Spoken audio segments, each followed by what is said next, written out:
Nicole Malliotakis joins me now. You're from New York, Congresswoman. What do you make of Mamdani trying to soften his image?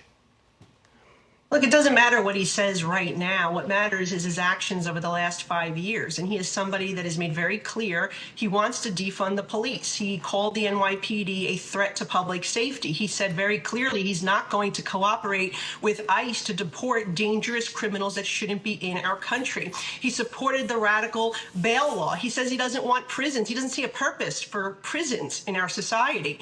That is very radical, very dangerous. And what we really need is someone who's going to take the public safety issues of New York City seriously, support the men and women in blue all the time. And by the way, not only give them the equipment and funding, but the staffing that they need, because they are down thousands of cops right now than they were on September 11th. But he's straightening out that image.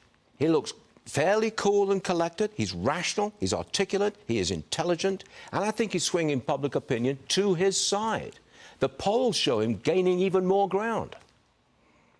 Well, that's why people like you and me, Stuart, have a responsibility to expose him, to remind people of his radical views, and to make sure that they don't fall for it, that this is a fraud right now, what we're seeing coming from him. He's playing semantics with words here. He did not say that he's going to fully fund the NYPD or increase the staffing levels to where we need them to be. He's simply saying he wants to redirect resources, which is the same thing as defunding the police. In fact, when they cut $1 billion from the NYPD, he said it wasn't enough, that it was fake cut, that he wanted to do more. So, look, people have to understand that they're going to get the government that they vote for, and in this case, they're going to get one that's going to make us less safe. Okay, separate subject, and one that's germane to you.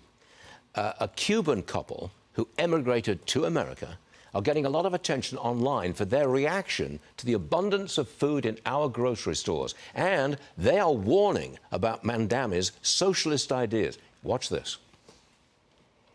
I'm continuing so happy walking and see around. It's amazing. When I'm from, this salad, that's impossible to find. This is only in the movie. I remember being in Cuba and it took me 6 months to find butter. It took me 6 months to find milk. You have the privilege, go to the store, go to your table, I have whatever brand of food you want. When I see Mamdani is the name, so I say people don't realize what's going on behind all this idea. Ah, Congresswoman, you are the daughter of Cuban refugees. That was quite a warning we heard there, right?